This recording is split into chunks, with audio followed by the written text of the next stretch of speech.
Support for this episode of Judaism Unbound comes from the Oshman family JCC in Palo Alto, California, whose vision is to be the architects of the Jewish future. The Oshman family JCC empowers you to experience Jewish paths toward a life of joy, purpose, and meaning through innovative Jewish learning and wellness programs, community building, and initiatives to develop the next generation of Jewish leaders. Learn more at www.paloaltojcc.org. This is Judaism Unbound, episode 351, Transforming the World. Welcome back, everyone. I'm Dan Liebenson. And I'm Lex Rofberg. And in our podcast, we often have a short series of episodes on a particular topic, and then we think about that topic, and then we move on to a new topic. There are some topics that we've actually explored here and there over the course of this entire over 350 episodes. And one of those series of episodes is when we talk to somebody that we have admired a lot, and we just want to learn from them and talk to them and hear about how they thought back in the day, in the 60s and the 70s in this case. And in particular, when we sit down with somebody who has offered us memories of Jewish justice movements of the past and broader justice movements, and also is working on making sure that those remain relevant in our day. Today, we are thrilled to be sitting down with Michael Lerner to be doing just that. Michael Lerner is a theologian, an activist, a rabbi, and a psychotherapist. He's probably most famous as the founder and publisher of Tikkun magazine, and he also serves as the rabbi of Beit Tikkun Synagogue, which meets in San Francisco, Berkeley, and Zoom. Michael Lerner was a national leader of the anti-war movement of the 1960s, and he was chair of the Berkeley chapter of Students for a Democratic Society, SDS. Back in those days, Michael Lerner was described by J. Edgar Hoover as, quote, one of the most dangerous criminals in America. Sounds like somebody we'd like to talk to. And decades later, as we entered the 21st century, Michael Lerner helped to organize the network of spiritual progressives. In addition to rabbinical ordination, Michael Lerner holds a PhD in philosophy and a PhD in clinical psychology.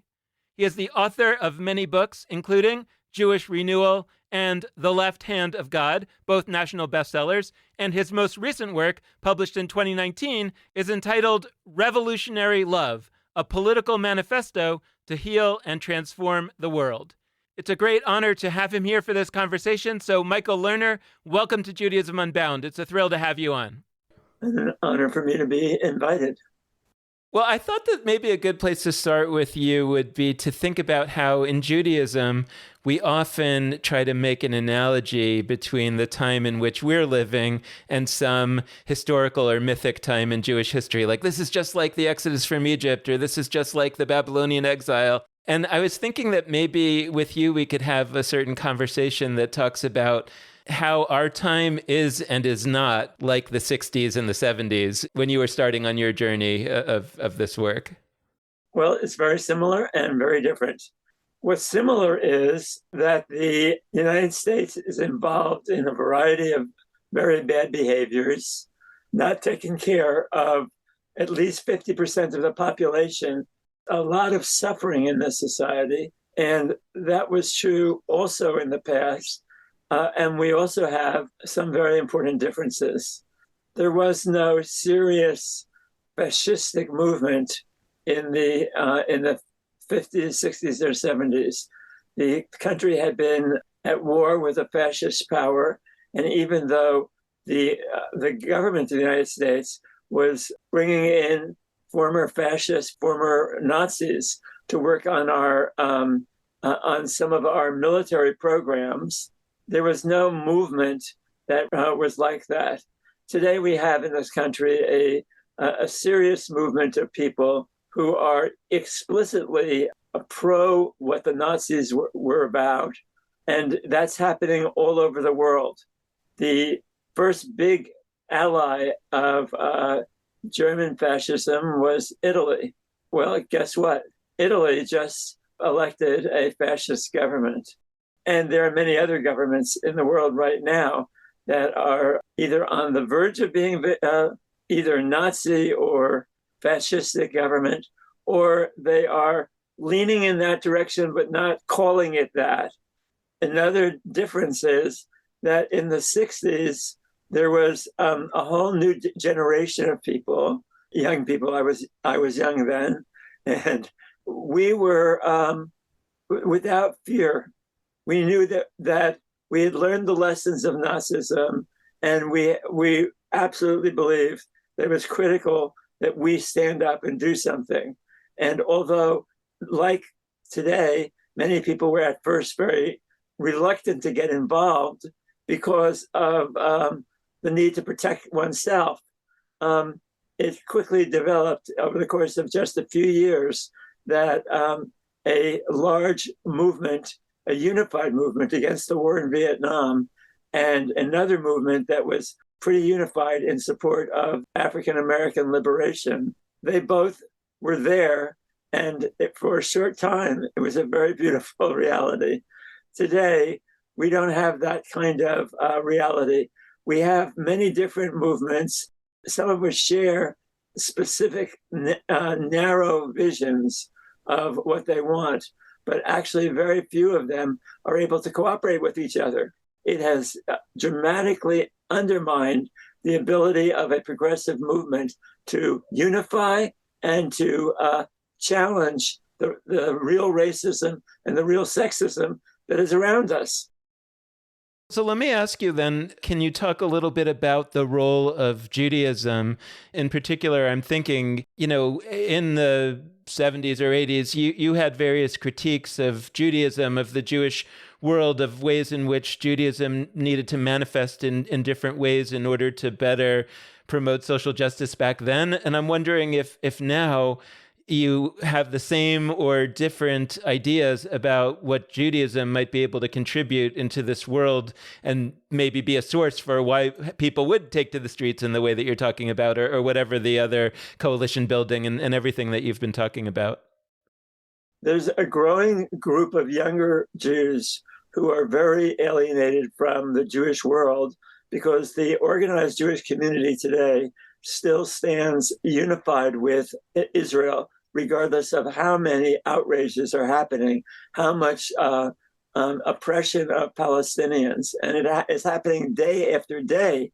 So that is a hindrance that makes it harder to even elect progressive Jews.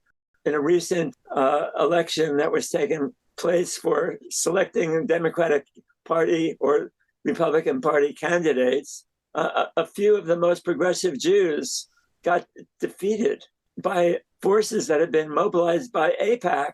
AIPAC is the American Israel Public Affairs Committee, and it is an alliance with another group that it helped create to intervene in elections and side with people who are the least critical of anything that is being done in Israel. Well, there are a lot of Jews who in the United States who are critical of it. And so they came in and defeated one of the most prominent Jewish families that has been in Congress for the past 40 years. This is in reference to Andy Levin, who recently lost a Democratic primary for Michigan's 11th congressional district after a great deal of AIPAC funding for his opponent. And other groups that have, our other candidates who have been critical of Israel. Now, that is undermining the ability of the Jewish world to play a positive role in American elections. I'm sad about it because I want Israel to be able to be secure. And it's never going to be secure as long as it's dominating Palestinian people. This is a tragedy for Israel. And inside Israel itself, Israeli politics have moved further and further to the right, so that now there's even a fascist party that is likely to become part of the government, of the next government. I mean, this is terrible for us, but it's terrible for the Jewish people as a whole.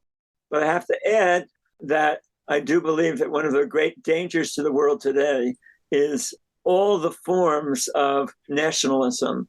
Nationalism, in my view, is just another variant of looking out for number one, and which is actually the essence of global capitalism. Looking out for number one is a value that leads people to dislike or even attack others. So that is a lot more like the 1930s than it is the 1960s. I really appreciate hearing you reflect on this over the decades. I mean, I've known about your work for a while, and I read your book, Jewish Renewal, a number of years ago that we'll put a link in our show notes to that book.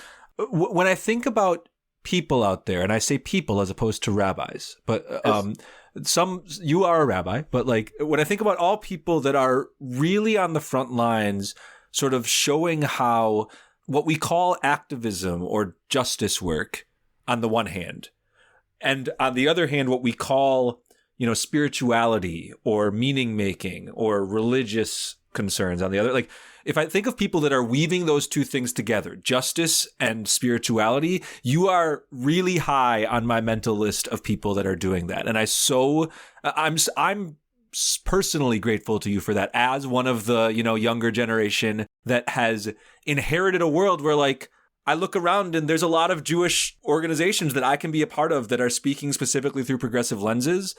Some of them call themselves, secular. Some of them call themselves religious. Some of them, I don't really care.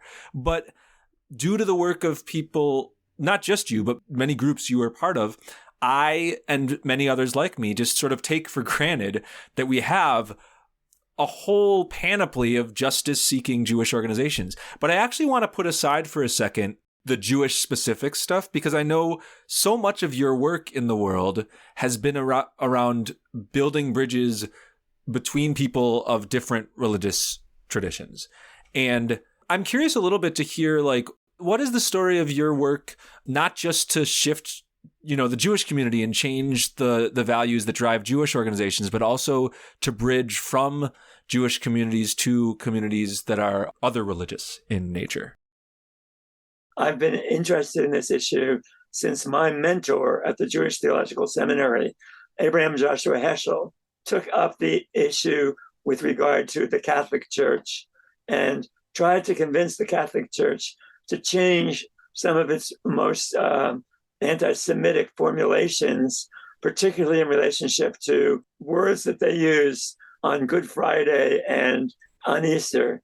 He made an impact and made it possible for them to tone down, but not eliminate, the negation of Jews, or the way of putting Jews as being somehow critical to the crucifixion.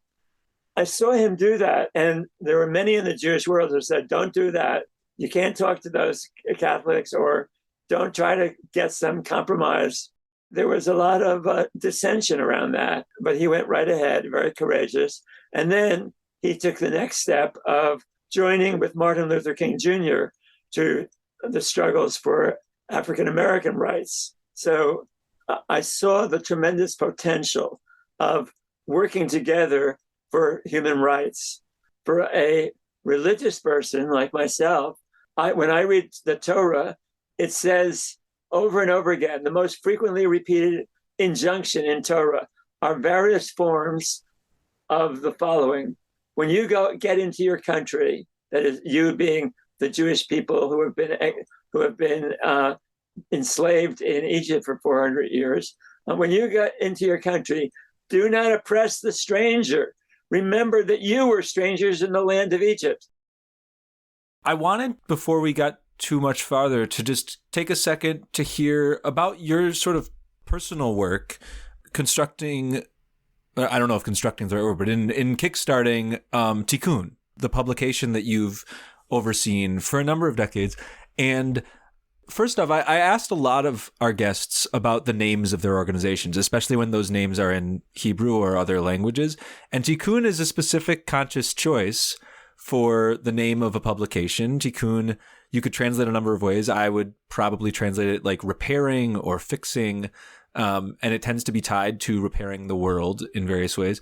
But talk us through, like, what gap did you perceive in Jewish life? Why did you start up this project Tikkun, and what has it been up to this last incredible few decades?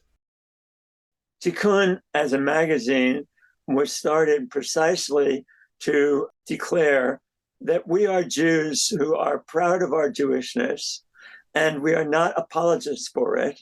We're not afraid to be seen as Jews. And this was being done at the height of President Reagan. And many Jews had decided at that point to move to the right. They thought the energy of the country is moving to the right, and we Jews need to be strong right-wing force as well. It didn't actually happen that they were successful in moving them far to the right, but they were trying to be like everyone else. And the right wing in the United States had at that time a very assimilationist consciousness. We were not assimilationists. We were proud of our Judaism, into our Judaism, but at the same time wanting to bring other people in, including other Jews in, without feeling that they were estranged totally. Okay, so the choice about the word tikkun was this. Most people didn't know what tikkun was. So it was a teaching process that was going on. Even today, I run into people who say, oh yeah, I like your magazine, Tycoon. Okay. And some think it's about money, or, you've got a lot of money or something like that. Tycoon. But we wanted to legitimate a position that was pro-Judaism, okay, as well as being pro-liberal and pro-progressive. That was not a position that was often heard at that point. There was a variant of it in the Reform movement, but the Reform movement was, let's say, from our standpoint, was very weak in the degree to which its Tikkun Olam work actually infected the local synagogues in the Reform movement. The people who did it inside the Reform movement were great, and they became allies for us, and they were on our original board. But the actual reality of Reform Judaism was that it wasn't so much involved. And the reason was that a significant section of people in the Reform movement were well off, and they were feeling like, we don't want to get involved in anybody who's thinking that we should be reducing our income. So we were making a very strong statement that we are Jews, we're using Jewish values, and we are moving forward with that consciousness. We felt a need to broaden the discourse that we had started to develop in 1986 when we founded the magazine. So that led us to turn towards some of the more progressive voices in the Christian world and say, we should be making alliances with you and others. That didn't work too well. In the Christian world, very wonderful progressives, Jim Wallace, we approached Jim Wallace. He came to and spoke at one of our conferences, or maybe two of our conferences. But then he decided that his movement would be more impactful if they were really seen as a specifically Christian and, in fact, for him, evangelical Christian organization. And so when I asked him to become part of our leadership, he said, no, this is not going to work for me, because if I want to be taken seriously by the evangelicals, they don't want to be connected to the Jews. Not because they're anti-Semitic, because they're willing to support Israel, okay, which was their criterion for not being anti-Semitic. But this Jewish stuff, no, the right way for us, if we're going to have a religious movement, is one that is affirming of our version of Christianity. And they felt they needed to distance. It hasn't been as easy as I had hoped to build alliances of the sort that should be there.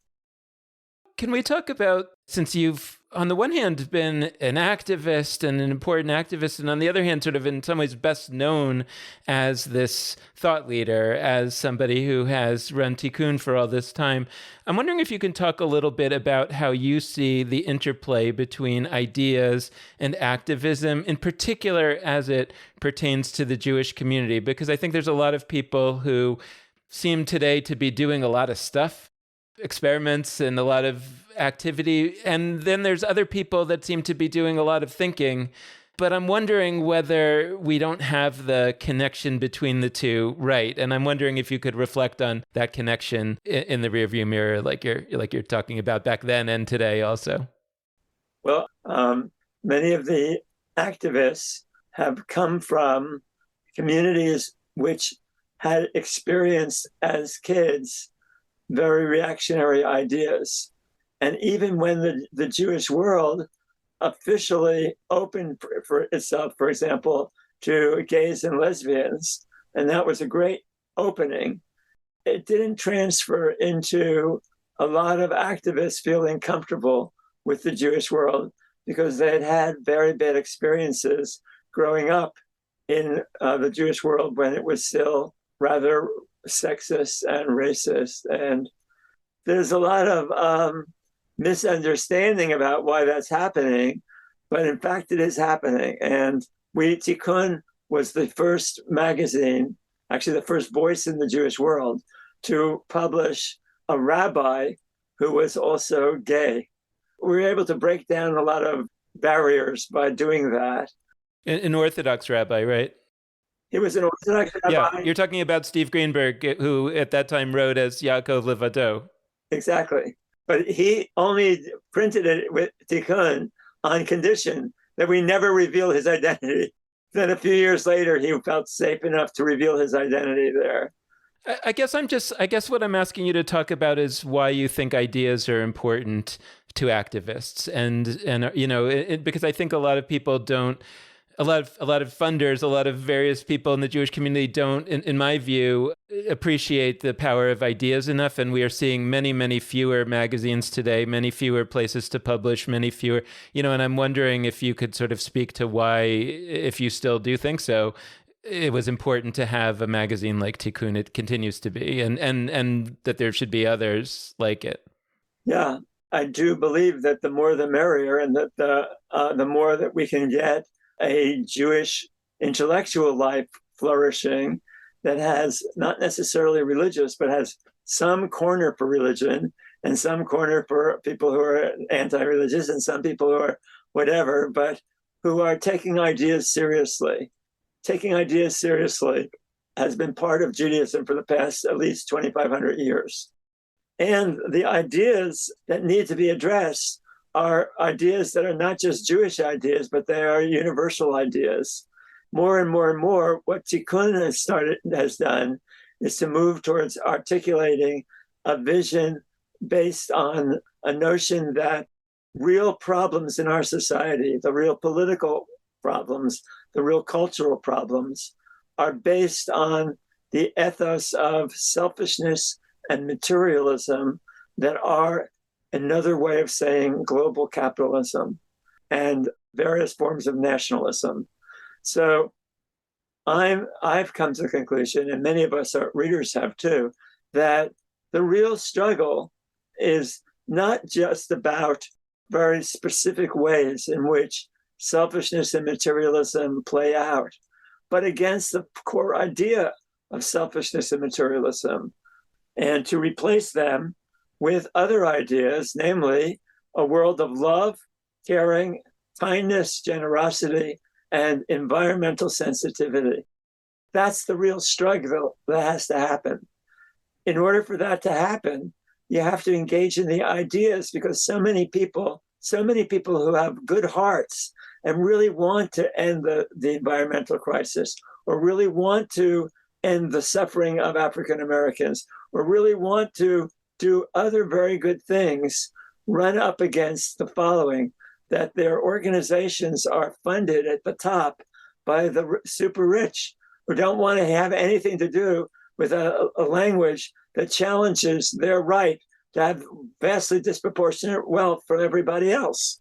So in my books, I've really taken this on, particularly the last few years, and tried to show people that you're never going to get a society that is based on any kind of Jewish values, or for that matter, any kind of spiritual values, because we're not only talking to religious people, we're talking to people who are have a spiritual sensitivity, even though they have no connection to a religion. There's no way you're going to get people to engage in the struggle that needs to happen until you've got people who understand the way in which the ethos and the teachings of global capitalism and nationalism are critical to supporting inequalities in the society. Now, I've written about this extensively because I discovered it while I was principal investigator of a research on the psychodynamics of American working people. And what I learned there was that a critical part of what many working people whose economic interests were with the left, but were nevertheless moving to the right, what they heard from the left was a version of blaming them for their failures. They accepted the notion that this was a meritocracy, a society ruled by merit, and that if you weren't making it, it was because you didn't have the merit. You weren't smart enough. You hadn't worked hard enough, something. And that moved so many people away. And it's still happening right now. The last presidential candidate before the current president was Hillary Clinton, who said, oh, those people are a bundle of deplorables. I can't tell you how many times that statement was then rerun by the right in all of their many places to give people the feeling that these leftists have disrespect for you. But then add on to that a second issue, disrespect for any form of religion. They think it's all reactionary. So many people in the left and in the liberal world feel like they dare not associate with anything that seems so flaky to them as religion. So there needs to be a huge education to help people understand that people who have searching for meaning and purpose in their lives are not flakes. There's a real need for a very large section of this population, particularly those who are working in work that has no meaning and purpose except to get money for the rich or the upper middle class. So you're not going to be able to talk to them if they feel that they're being looked down upon because of their religion, because they go to church. And often they go to church for a reason that's a good reason. We need an intellectual branch that can help dismantle the anti-religious consciousness in the left, at least enough to help them understand that the core of their vision, of anti-religious vision, is not intellectually sustainable. It's based on the view that that which is real is that which can be verified through sense datum or measured. That ideology led people to then think, well, all this stuff, it must just be some pure baloney. I really appreciate hearing all of this from you. I have one final question for me. I mean, Dan, I think, has one more to close, but my final question, it's a simple and a complicated one at the same time. My final question boils down to, why be Jewish? Like, why be Jewish? And I'm not asking it as a challenge. Like, I'm pretty buckled in to Jewish life. Like, I'm very much on board. You know, here I am co-hosting a Jewish podcast and devoting a lot of my life to these questions. But I ask it because I really feel like you can give a bird's eye view over a span of time that I certainly can't. And you've done so much work that is specifically about bridging between different kinds of people.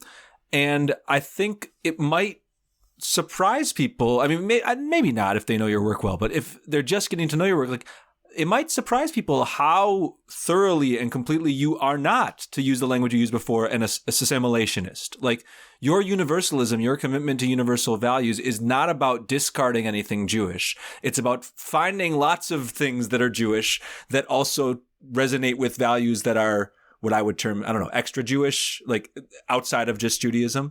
Given that, why? If somebody could be committed to the values you and I and our listeners hold dear without being deeply embedded in Jewish life. Like, what is it that Judaism brings to the equation that is compelling and worthwhile for all of us to really engage with? Well, first I want to say that when people ask me that, I say, go find any tradition that has some spiritual depth that makes sense to you. You don't have to be Jewish to live a good life. Mm-hmm. You could go to anything. So if you're growing up in a Jewish community and doesn't have anything to offer you, go try someplace else. There's something in the spiritual dimension of reality that your body will hunger for. Okay. So try some other spiritual tradition. Maybe it'll work better for you. God bless you if you do it. I am not recruiting to Judaism per se. I'm recruiting to God. Understanding God is a whole other thing, because I don't believe in God as a big man in heaven sending down judgments and rewarding the good people and punishing the bad people. In fact, I'm absolutely outraged that God doesn't exist, because I wish he, she, it was there so I could denounce them. But unfortunately, that's not the God I believe in. The God that I believe in is the force of healing and transformation in the universe, the force that makes possible the transformation from that which is to that which ought to be.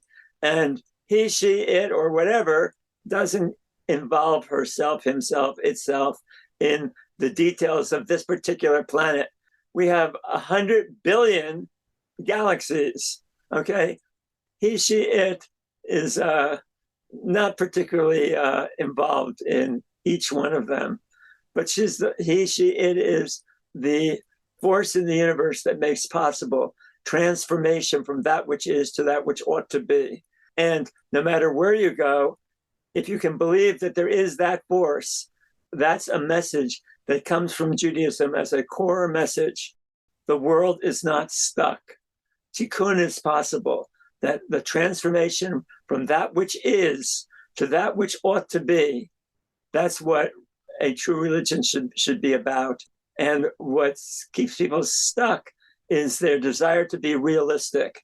And I said, don't be realistic, because realistic means accepting the view of what's possible that has been projected on you since you were a tiny little kid, from your parents, from the school system, from the workplace, every place. They're telling you what's realistic.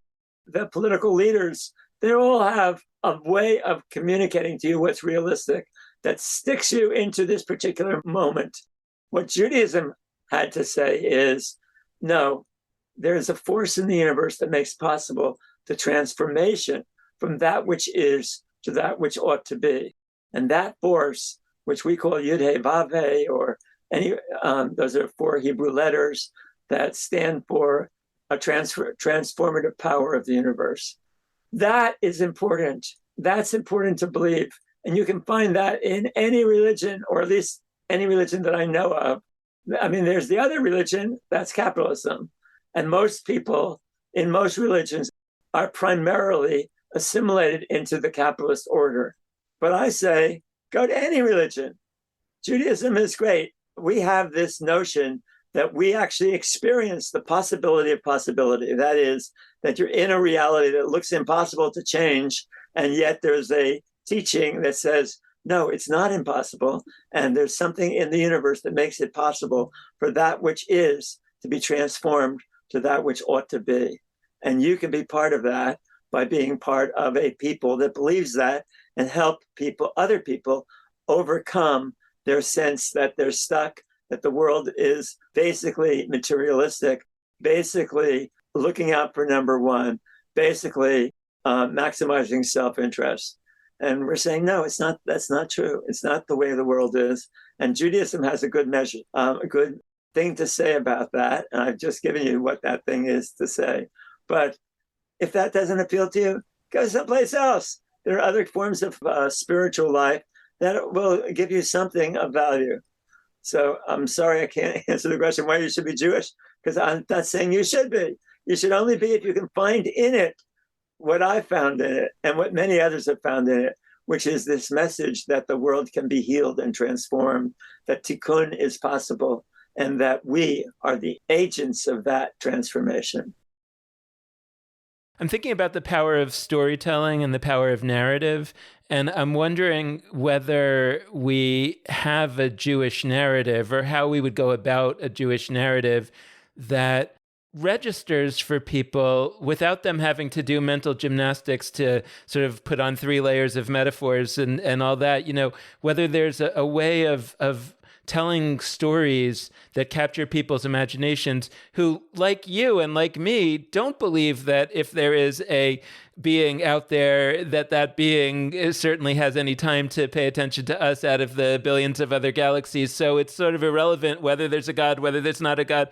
It's just a question of we have a set of stories that we've inherited that seem to posit a way that the world is organized that I think most Jews don't really believe anymore.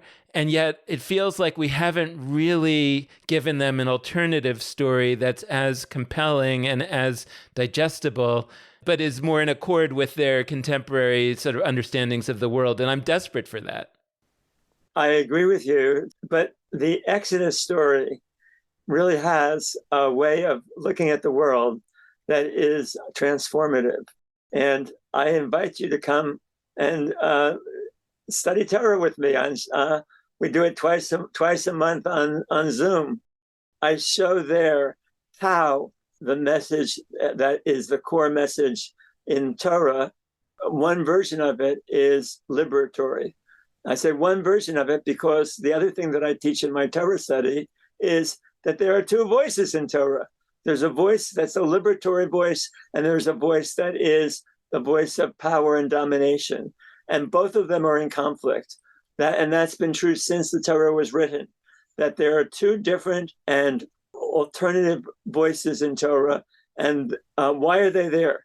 Well, because the people who put the Torah together, some of them were people who are realistic and want to recognize that the world is run by power and domination and control. So even in the Torah, you've got 2 voices, but 2 voices is better than no voice. Okay, the people who put that together were smart enough to realize that if you wanted to have this teaching accepted, that you had to allow the other voice to be heard as well. And so the Torah has 2 different voices in it, and they're often in conflict. If you look at the United States and its founding documents, you don't find any place there that suggests that there's an obligation to care for the poor, for the weak, or to love people, to love not just the people who are close to you, not just your neighbor. That's the one that the Christian world picked up on. Love your neighbor. No, we say love the stranger also. Okay, just as important. Yes, it would be great to have that story. That story is in Torah, but I'd welcome you to write a version of it that doesn't have any God stuff in it and bring that into the Jewish world, because that's also can be helpful. I'm not a narrow thinker, okay? The world is in desperate shape and it needs a different way of thinking. And it doesn't have to be a Jewish way, but it does have to be a liberatory way. Thank you so much, Michael Lerner, for joining us. This has been a fantastic conversation. Thank you so much for having me here. It's been a great opportunity to speak to some Jewish tradition. It has beautiful things in it, and it has rotten things in it. And we don't have to accept them all. That's my message. Build on whatever is good in our tradition, or if you don't want to, find another tradition and build on what's good in that one. But do something to counter the hurtfulness and the selfishness and the materialism. They have to be replaced. And that is the core to saving this world from destruction at this moment. This planet, I mean, I don't mean the whole universe, but this planet. I like this planet. Well, that is the perfect note to end on. We also like this planet, and there's no way to end a conversation with Michael Lerner better than reflecting on how we need to transform this planet. So thank you so much again for listening, to all of you out there who are doing so. And we want to close out this conversation in the same way that we always do, by encouraging you to be in touch with us. And there are a wide variety of ways for you to do that. First, you can head to our Facebook, Twitter, or Instagram pages. All of those are at Judaism Unbound for our handles. Second, you can go to our website, judaismunbound.com, check out our Anya Shiva, check out all of our other interesting things that we have living there, show notes for this podcast episode and others, and more. And you can always email us at dan@judaismunbound.com or lex@judaismunbound.com. We love hearing your questions, your comments, your thoughts. All of that is fantastic. And the last thing we would mention is that we really deeply appreciate if you are able to financially support us with a gift of any amount. And you can do that on either a monthly recurring basis or just as a one-time gift via judaismunbound.com/donate. So thank you so much for listening. And with that, this has been Judaism Unbound.